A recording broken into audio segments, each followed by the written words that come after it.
Good morning, good afternoon, good evening. कैसे हैं आप लोग? आज अपने हम लोग क्लास नंबर 27 में, हमारी जर्नी ऑलमोस्ट खत्म होने वाली है। हम लोग अपने आखिरी टॉपिक में है सैलरीज। एंड आइए सैलरीज करके खत्म किया जाए और then we will move on to new things in life. Let's कम।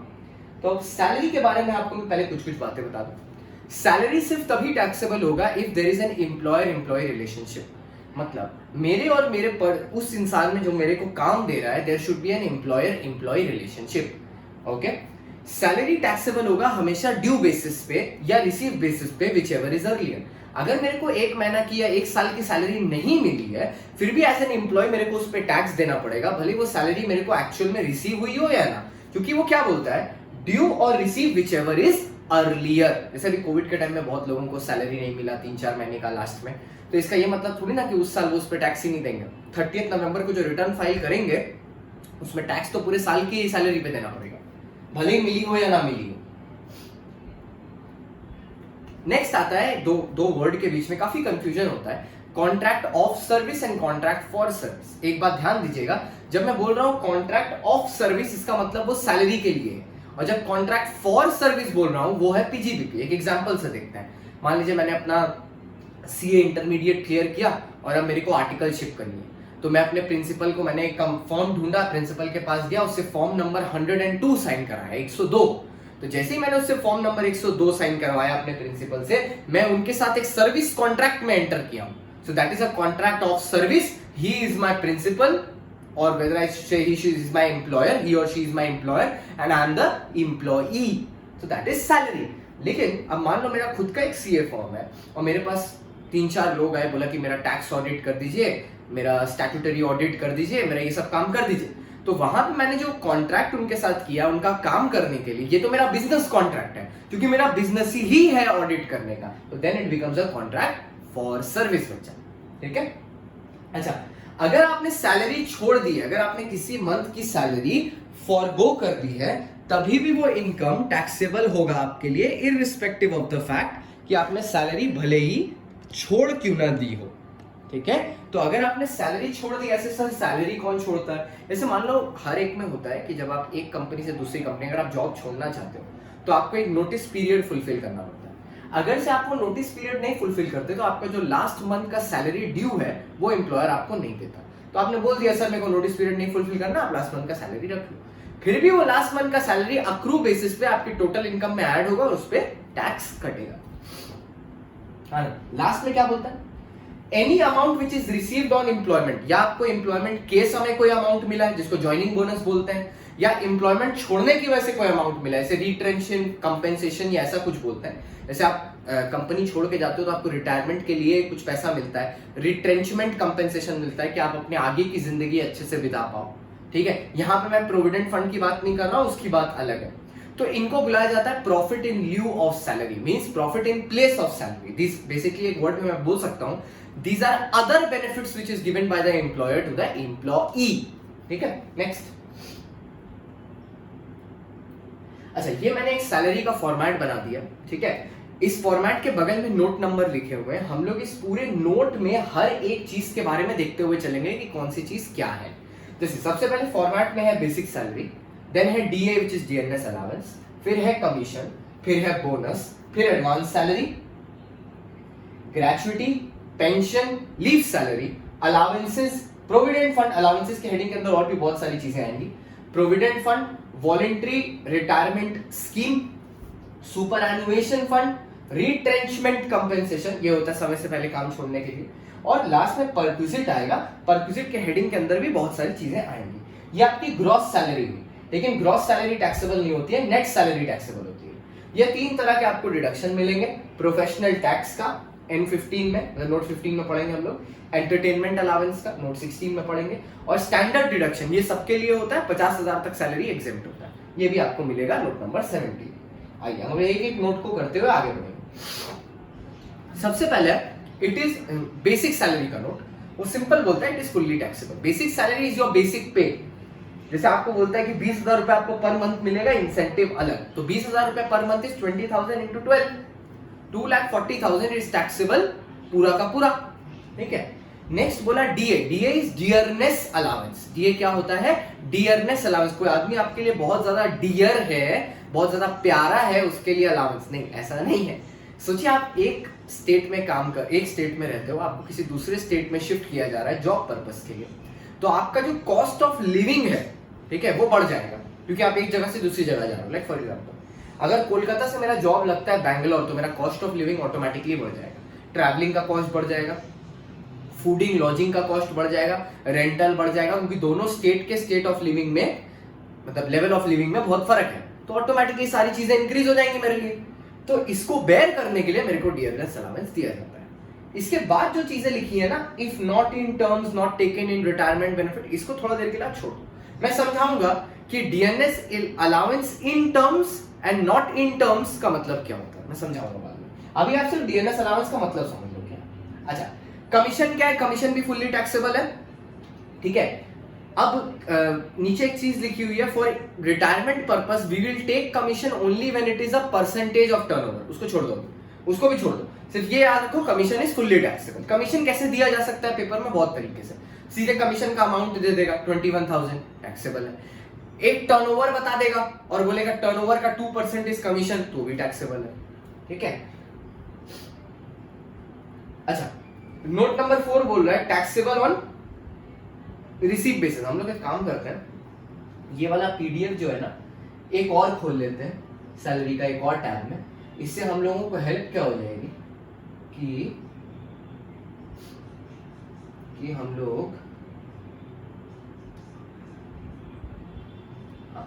हम लोग वो फॉर्मेट भी साथ में बगल में देख पाएंगे।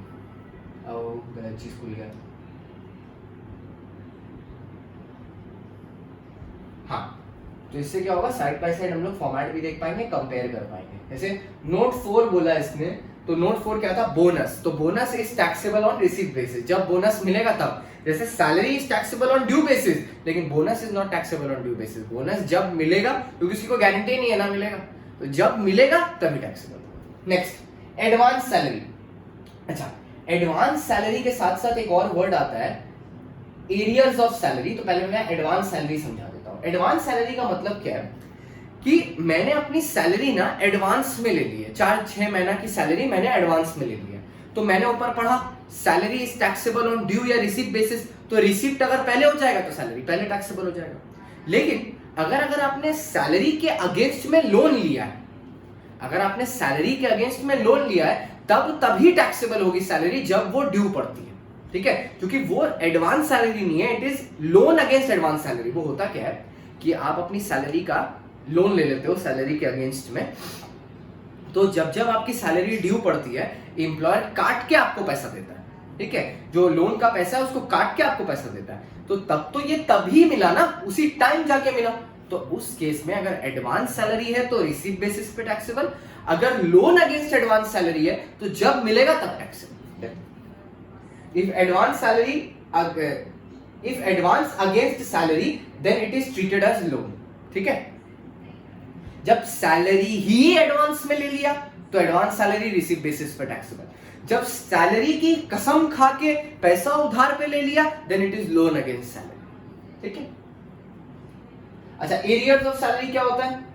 अगर आपको 3-4 महीना सैलरी मिला नहीं, ठीक है, सैलरी एरियर्स में हो गया, 1-2 साल का सैलरी एरियर्स में हो गया, तो टैक्सेबल कब होगा? जब आपको वो सैलरी वापस मिलेगा, ठीक है। सैलरी आपको जब वापस मिलेगा, बोलता है it is taxable in the year when it is received, जिस साल में आपको वो मिलेगा, ठीक है। ये कब होगा? जब आपको पूरा साल का सैलरी नहीं मिला।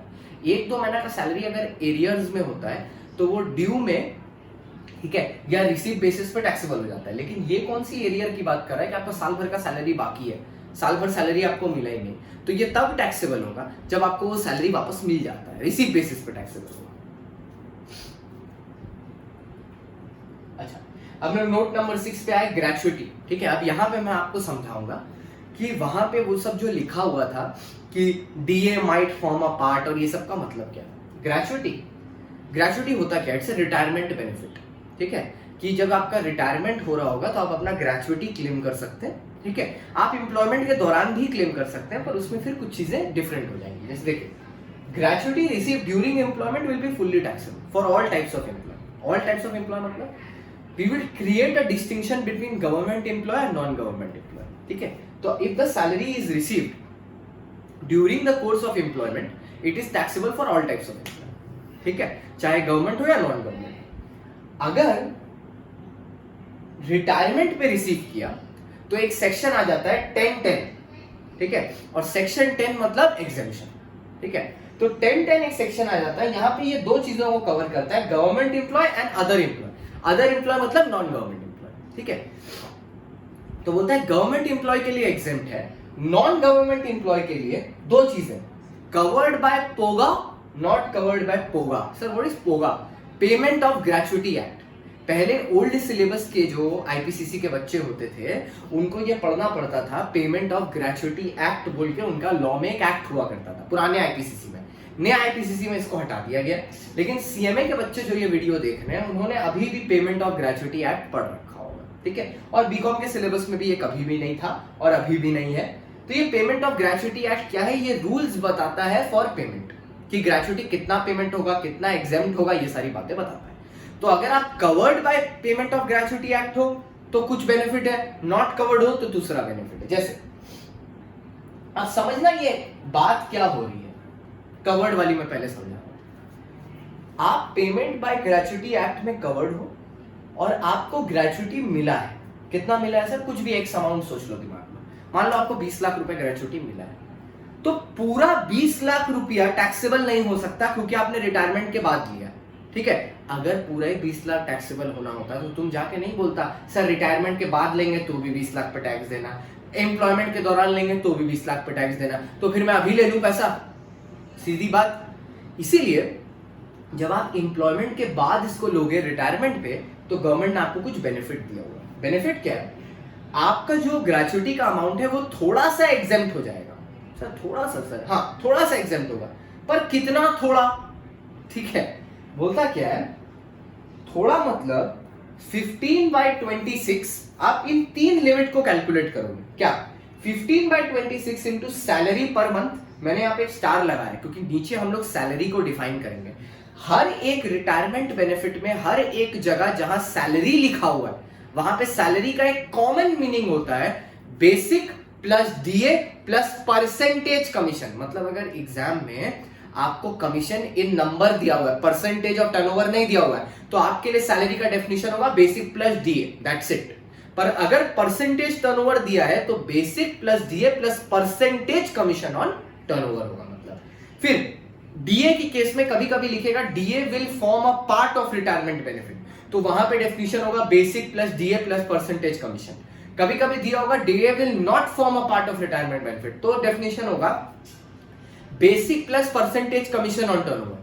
कभी कभी दिए होगा कि डीए का कुछ percentage forms part of salary, जैसे मान लो DA forms 40% of part of salary for calculating retirement benefit, तो होगा सैलरी प्लस डीए का 40% plus percentage commission on turnover. ठीक है, तो आई होप ये आपको याद होगा, जब मैंने ये बोला तो आप प्लीज कॉपी में इसको लिख लीजिएगा। Salary per month into number of years of completion of service, कितने साल आपने उस कंपनी में काम किया। सर अगर मेरा नंबर एग्जैक्ट है, ठीक है, ये बेसिक डिफरेंस है दोनों में, कवर्ड नॉट कवर्ड है, प्लीज ध्यान से सुनिएगा। अगर मेरा नंबर एग्जैक्ट है, मान लीजिए मैंने 20 साल काम किया, 30 साल काम किया, 40 साल काम किया, तो मैं यहाँ पे 30 40 जो भी है वो मल्टीप्लाई कर दूंगा। लेकिन सर अगर मेरा नंबर मान लीजिए ऐसा हो 40 साल 6 महीना, तो मैं इसको पता है क्या लूंगा, 41 ईयर्स। ठीक है, या मेरा नंबर है सर 40 साल 7 महीना, तो मैं इसको कितना लूंगा, 41, मतलब 6 या मोर देन 6 मंथ्स अगर मैंने काम किया है, एग्जैक्टली 6 या मोर देन 6 मंथ्स अगर मैंने काम किया है, तो it will be rounded off to 1 more year, it will be considered as पूरा एक ईयर। लेकिन अगर सर 6 से लेस है, मान लो 40 साल 5 महीना, तो we only take 40 years. Means अब इंग्लिश में बोल देता हूं, इफ द फ्रैक्शन इज 6 और more than 6 months, it will be rounded off to an year, 1 year. ठीक है, लिखा हुआ है यहाँ पे। ये आपकी पहली लिमिट हुई। सेकेंड लिमिट क्या है, अमाउंट एक्चुअली रिसीव्ड, जो आपको ग्रेचुइटी मिला, तो हम लोगों को कितना मिला था, 20 लाख रुपए, तो इसके अगेंस्ट हो गया 20 lakh.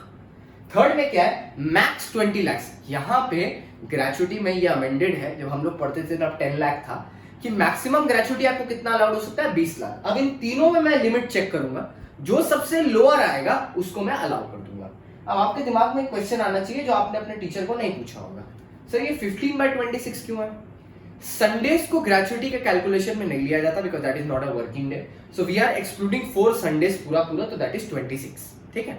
And gratuity is always calculated half monthly, ठीक है, सो वी आर टेकिंग 15। जैसे अगर आप यहां पे भी देखो, so we are starting with half, not covered में, here we are including Sundays but we are still calculating it only for 15 days, ठीक है। अब हम लोग नॉट कवर्ड में आते हैं कि जो लोग ग्रेचुइटी एक्ट में कवर्ड नहीं है उनको भी तो कुछ एग्जेम्पशन देना होगा। सर क्या लोग कवर्ड होते हैं ग्रेचुइटी एक्ट में? नहीं नहीं नहीं, लोग नहीं कवर्ड होते, जिस कंपनी में आप काम कर रहे हो वो कवर्ड होती है। जैसे किस तरह की कंपनी को ग्रेचुइटी एक्ट में रजिस्टर कराना ही है? Railway, mining, iron ore related company, ठीक है, ये सब कंपनी को मैंडेटरी रजिस्ट्रेशन कराना है। किसमें? यहाँ पे, मतलब ग्रेचुइटी एक्ट में कवर्ड होना मैंडेटरी है। सर उसके अलावा अगर कोई कंपनी अपनी मर्जी से कवर्ड होना चाहे हो सकती है। तो अगर कंपनी जहां आप काम कर रहे हो वो कवर्ड हो तो आपको ऐसे डील किया जाएगा, अगर कंपनी जहां आप काम कर रहे हो वो कवर्ड नहीं है तो ऐसे डील किया जाएगा। इंडिविजुअल कभी ग्रेचुइटी एक्ट में कवर नहीं होगा, वो जहां काम कर रहा है वो एस्टैब्लिशमेंट कवर होगा, ठीक है। आइए, तो एग्जाम कितना होगा? Half into average salary per month into number of year of completed service. Sir same है ऑलमोस्ट, डिफरेंस खाली कहां है, यहां पे नो पार्ट देयर ऑफ है, मतलब अगर 6 महीना से ज्यादा है, 10 महीना है, इवन अगर 11 महीना है तो भी हम लोग फ्रैक्शन को सिंपली इग्नोर कर देंगे।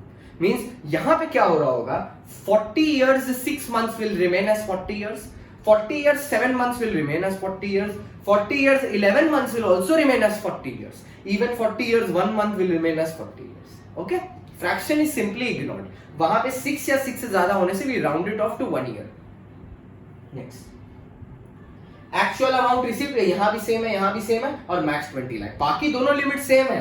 The only difference between covered and not covered is here and here, that is the only difference, और कोई डिफरेंस नहीं दोनों फॉर्मूला में। और एक डिफरेंस कहां पे आता है? दोनों का सैलरी का डेफिनेशन में। यहां पे सैलरी का मतलब क्या होगा? सैलरी पर मंथ, ठीक है, plus latest DA, latest DA मतलब जो आपको लास्ट डीएनएस अलाउंस मिला है, ठीक है, सैलरी पर मंथ प्लस आपको लास्ट जो डीए मिला है वो ऐड होगा। और इसमें मतलब दूसरे वाले में, नॉट कवर्ड वाले में सैलरी का मतलब क्या होगा? एवरेज सैलरी ऑफ 10 मंथ्स, आपको लास्ट 10 महीना का एवरेज सैलरी करना होगा, plus average DA plus average commission. यहां पे आप एक चीज नोटिस करो, सब हमने एवरेज किया, और सर हम एवरेज कितने कितने महीना से करेंगे? सब 10 मंथ से एवरेज होगा, ठीक है। और कमीशन कब आएगा? जब कमीशन दिया हुआ है परसेंटेज के फॉर्म में, ठीक है, और साफ साफ बोलता है do not include the month of retirement. इसीलिए हम लोग, मतलब जो हम लोग 10 महीना लिए हैं उस 10 महीना में क्या आएगा? मंथ ऑफ रिटायरमेंट छोड़ के, मतलब मान लो मैं अगर 15 अगस्त को रिटायर किया हूं तो अगस्त के महीने को छोड़ के पिछले 10 मंथ्स का एवरेज देखेंगे, अगस्त के महीने को छोड़ के पिछले 10 मंथ्स का एवरेज डीए देखेंगे, अगस्त के महीने को छोड़ के पिछले 10 मंथ का कमीशन देखेंगे। कमीशन सिर्फ तब देखेंगे जब परसेंटेज ऑफ टर्नओवर दिया हो, डीए भी तभी देखेंगे जब इन टर्म्स ऑफ सैलरी दिया हो, कि बोला हो कि DA forms a part of salary, सिर्फ तभी देखेंगे, ठीक है। अब हमारा नोट 7 में आती है पेंशन। हम लोग को पता है पेंशन पेंशन पेंशन टेंशन, ठीक है, पेंशन तो नो टेंशन, ठीक है। अगर आपको पेंशन मिल रही है, पहले मैं आपको नॉर्मल सिनेरियो बता देता हूं, अगर आपको मंथली पेंशन हर बार मिल रही है अपने रिटायरमेंट के बाद तो पेंशन इज फुल्ली टैक्सेबल, ठीक है। अगर आप कौन है कोई भी taxable, it's for all employ whether government और non government, that is fully taxable, ठीक है, पेंशन, ठीक है। उसके बाद क्या बोलते हैं? इस पेंशन को जो आपको मंथली मिल रही है इसको बुलाया जाता है अनकम्यूटेड पेंशन। अनकम्यूटेड मतलब which is received monthly without any lump sum, which is received monthly without any lump sum, ठीक है, जो मंथली बेसिस पे आपको मिल रहा है, अनकम्यूटेड बोलते हैं।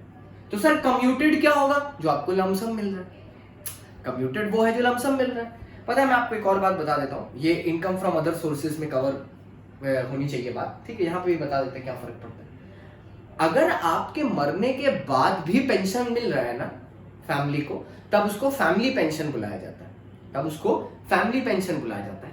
क्योंकि आपका ऑलरेडी डेथ हो चुका है तो सैलरी में टैक्सेबल होने का कोई लॉजिक नहीं बनता, तो तब family pension is taxable in PGBP, sorry income from other sources. तो क्योंकि आप मर गए हो तो थोड़ा बेनिफिट भी मिलेगा। क्या बेनिफिट मिलेगा? Since you are deceased, 1/3 of family pension और 15,000 is exempt. Like let's suppose आपको फैमिली पेंशन मिला है 27,000 पर मंथ मिल रहा है, 1/3 ऑफ 27,000 इज 9,000 और 15,000 विच एवर इज लोअर। दोनों में से कौन सा लोअर है? 9,000। तो 27,000 माइनस 9,000 इज जो रिमेनिंग का अमाउंट जो बचता है 18,000 will be taxable in the hands of the legal representative जिसको ये पेंशन मिल रहा है। ठीक है, अच्छा अब वापस आते हैं इस पे। कम्यूटेड पेंशन मतलब लमसम। ठीक है, बेसिकली क्या इन लोग ने यहाँ पे लॉजिक क्या लगाया कि अगर अनकम्यूटेड पेंशन है तो हर महीना महीना टैक्स ले लेंगे।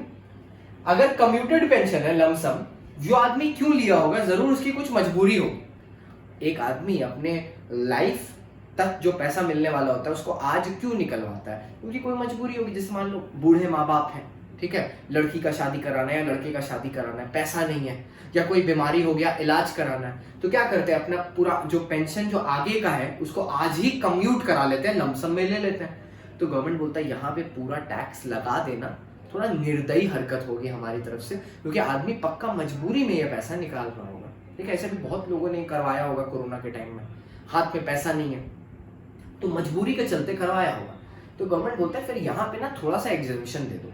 तो इन्होंने एक सेक्शन निकाला 10(10) बड़ा है, ठीक है, जिसमें इन्होंने बोला गवर्नमेंट एम्प्लॉय के लिए it will be fully exempt. अगर गवर्नमेंट एम्प्लॉय, इसीलिए सब कोई सरकारी नौकरी करना चाहता है, काफी बेनिफिट है। तो गवर्नमेंट एम्प्लॉय के लिए फुल्ली एग्जेम्प्ट है, पूरा पूरा माफ है। लेकिन अदर देन गवर्नमेंट एम्प्लॉय के लिए एग्जेम्पशन है। सोचिए, किसी अमाउंट का, मेरे को एक नॉर्मल सा बात बताना, किसी अमाउंट का 1/3 ज्यादा होता है, ठीक है, किसी अमाउंट का 1/3 ज्यादा होता है कि हाफ ज्यादा होता है। अगर हम 9 का 1/3 लें तो इट इज 3, लेकिन अगर हम 9 का हाफ लें तो इट इज 4.5। अगर आपको ग्रेचुइटी ऑलरेडी मिल गई है तो गवर्नमेंट बोलता है इस आदमी के पास तो ऑलरेडी ग्रेचुइटी का पैसा है तो पेंशन का पैसा कम एग्जेम्प्ट करो। अगर आपको ग्रेचुइटी मिला ही नहीं है और आप सिर्फ पेंशन ही ले रहे हो तो गवर्नमेंट बोलता है अरे यार ये आदमी थोड़ा सा कमजोर है, ठीक है, एक काम करो, इसको ना ग्रेचुइटी थोड़ा ज्यादा माफ दे दो, क्योंकि इसको तो पेंशन थोड़ा ज्यादा माफ दे दो, इसको तो ग्रेचुइटी मिला ही नहीं है। तो बोलता क्या है, अगर आपको ग्रेचुइटी मिल रहा है तो गवर्नमेंट आपको कम माफी देना चाहता है, तो एग्जेम्प्ट का अमाउंट कितना होगा? टोटल पेंशन का सिर्फ 1/3 एग्जेम्प्ट होगा। टोटल पेंशन का 1/3 एग्जेम्प्ट होगा। माइंड यू, मैं यहां टोटल पेंशन बोल रहा हूं, मैंने कम्यूटेड पेंशन नहीं बोला। टोटल पेंशन का 1/3 एग्जेम्प्टेड होगा। ठीक है, मैं समझाऊंगा इसका मतलब क्या। अगर आप नॉट रिसीविंग ग्रेचुइटी हो तो गवर्नमेंट बोलता है यार इसको तो ग्रेचुइटी भी नहीं मिल रहा है, थोड़ा ज्यादा माफी दे दो। तो वहां पे क्या होगा? हाफ अमाउंट एग्जेम्प्ट होगा of total pension. What is total pension? बोलता है total pension is full value of pension. ठीक है सर, फुल वैल्यू कैसे पता चलेगा पेंशन का? देखो, मान लो तुमने जब क्या बोलते हैं अनकम्यूटेड जो तुम्हारा पेंशन था, ठीक है, अनकम्यूटेड जो तुम्हारा पेंशन था, ये अनकम्यूटेड नहीं होगा, ये कम्यूटेड होगा, यहां से अन काट लीजिएगा। ठीक है, आपने जो लमसम पैसा गवर्नमेंट से लिया कम्यूटेड पेंशन, या आपने एम्प्लॉयर से लिया, गवर्नमेंट वाले का तो एग्जाम्पल है, जो कम्यूटेड पेंशन आपने अपने एम्प्लॉयर से लिया वो ओनली 60% है। मतलब आपने 60% ऑफ द अमाउंट लमसम में ले लिया, तो आपको कितना मिला होगा? 50,000। अब इससे हम फुल वैल्यू कैसे निकालेंगे? अगर 50,000 60% है, ठीक है, तो 100% कितना होगा? 100% होगा 843, 83,333। ठीक है, इतना होगा। एग्जेम्प्ट कितना होगा? जैसे मान लो ये आदमी को, ठीक है, ग्रेचुइटी मिल रहा था, तो 1/3 ऑफ 83,333 आप निकालेंगे, जो अमाउंट आएगा वो आप इससे लेस करोगे, बाकी का अमाउंट टैक्सेबल हो जाएगा। चलो एक बार निकाल के देखते हैं। ठीक है, सब बच्चे लोग निकालो, कैलकुलेट करो, मैं भी अपना कैलकुलेटर ले आता हूं। ठीक है, 83,333 है, अगर आप इससे 1/3 निकालते हो तो ये आता है 27,777। ठीक है, चलो 27,778 ले लो राउंड ऑफ करके। और आपका जो मतलब कम्यूटेड पेंशन है वो है 50,000, तो 50,000 माइनस 27,778 आपका 22,222 रुपीज विल बी टैक्सेबल। ठीक है सर, मान लीजिए सर वो ऐसा वाला आदमी था जिसको ग्रेचुइटी नहीं मिल रहा था सर, तो हाफ एग्जेम्प्ट होगा, तो 83,333 को डिवाइड बाय 2 कर लो, आपका 41,667 आया, ठीक है, तो आपके 50,000 में से 41,667 एग्जेम्प्ट हो जाएगा एंड 83,333 विल बी टैक्सेबल, ठीक है। तो याद रखना अनकम्यूटेड वाला तो हमेशा ही फुल्ली टैक्सेबल है, कम्यूटेड वाले में ये थोड़ा सा चेंज है, यहां पे ये चीज काट लीजिएगा, ठीक है, अन काट लीजिएगा।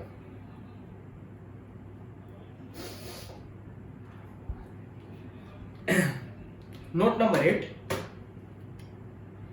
ठीक है, नोट नंबर 8 में आता है लीव इनकैशमेंट सैलरी, ठीक है।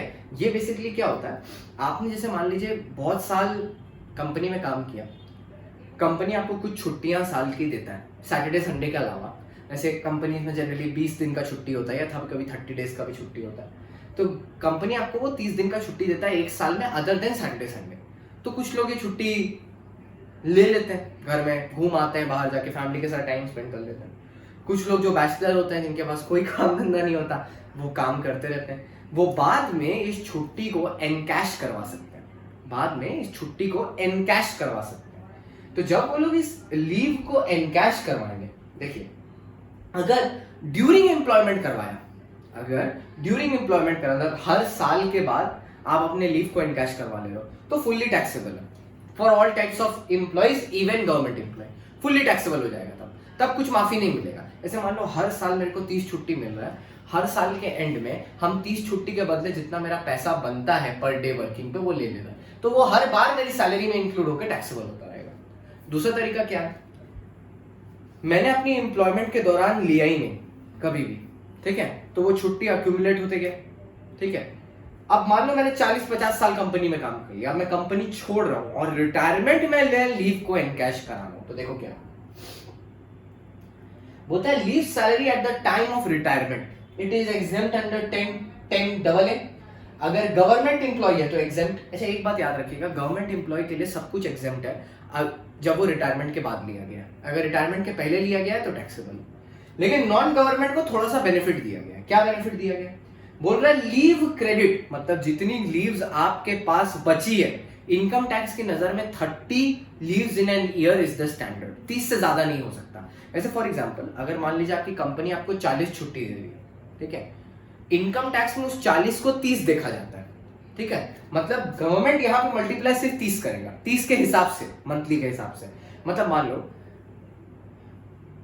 तुम्हारा जो एम्प्लॉयर है तुमको 40 हॉलीडेज दे रहा है इन एन ईयर, ठीक है, तो अगर हम 5 साल के लिए कैलकुलेट करें सिंपल के लिए, तो आपकी छुट्टी कितनी होगी, 40 × 5, ठीक है, मतलब हाँ 40 × 5 800 डेज ऑफ हॉलीडे,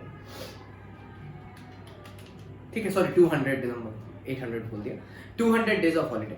लेकिन टैक्स की नजर में आपके हॉलीडे कितनी है, 30 डेज इन एन ईयर, तो इंटू 5 इज 150, ठीक है। तो अब सर यहां पे क्या मल्टीप्लाई होगा, 150 के 200, 150। अब कम कैसे होगा, ये तो आपने सर हमको एक बात समझा दी कि टैक्स में सिर्फ 30 डेज ही होता है।